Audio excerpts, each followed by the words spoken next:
is a very big question, and its answer also would be very big. But I would confine myself to a most important point that contributed to bring me to this monastic life. That was the great influence of the national leaders of my time. You, of my younger days, you all know that I was born in 1929. So now I am going through my 92nd year.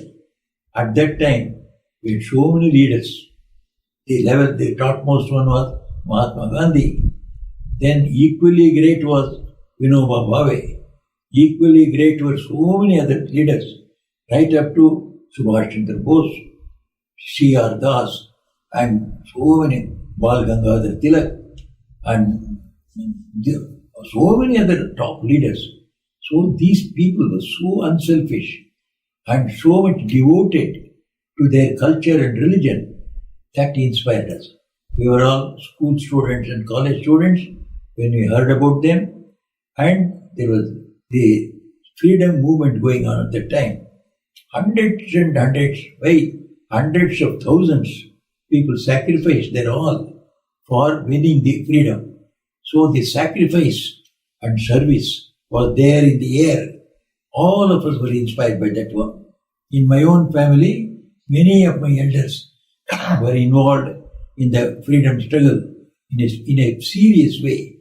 So that inspired me to become selfless, self-sacrificing, and have tremendous love for my country and love for my culture.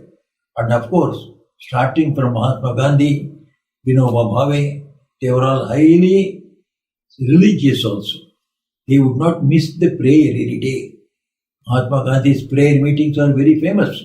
So, by the way, I can tell that as a boy of 5 or 6 year old, I have seen Mahatma Gandhi.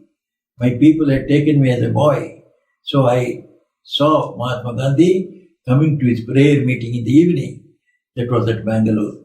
So I was fortunate in that sense. So this prayer of daily, so this inspired me into a really spiritual life, which I could recognize only later.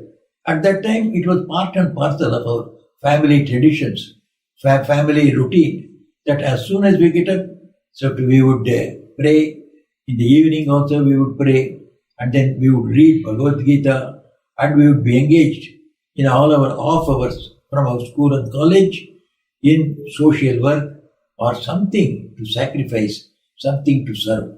So this, and the another great point we learned from the great leaders, especially from Gandhi and Vinoba, was observance of celibacy, brahmacharya. Everyone of we youngsters, we felt without this celibacy and brahmacharya, we would never be able to do anything for our great country or achieve anything in our life. From that time onwards, we had a grace for being pure, to look at all women as our own mother, our own sister. So this grace for brahmacharya was there from that young age. So when I grew up, slowly, very good friends came into my circle, my college students. Later on, the other people from society, also youngsters who were engaged in social work, they involved me in social work. So in this way, it went on right up to almost 25th year. Then in 25th year came the big question of life, that what should I be in my life, a householder or a monk? That was a great question, and that was solved by one of my friends. He took me to the Ramakrishna mission, where a great Swami, whom most of you may know, Swami Gautamanandaji, who is the author of Meditation and Spiritual Life, which has become a standard on meditation all over the world. Oxford University wanted to publish it from their side. Anyway, of course, we have not permitted them. So it's a standard book on meditation and spiritual life, written by Swami Gautamanandaji.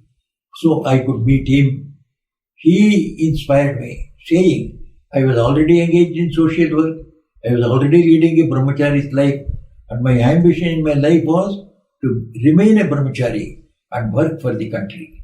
When I told him this, he gave a great reply for that, which I tell you that formed the main basis for my monastic life. He said, you perfect yourself first, then you will see so much of social work will come, political work will come, patriotic work will come. You will not be able to manage them. First form your character. And then afterwards, he permitted me to attend the ashrama activities. Then afterwards, he initiated me. Afterwards, he took me into the order itself. And now I am here. I joined in 1956 and today is 2020.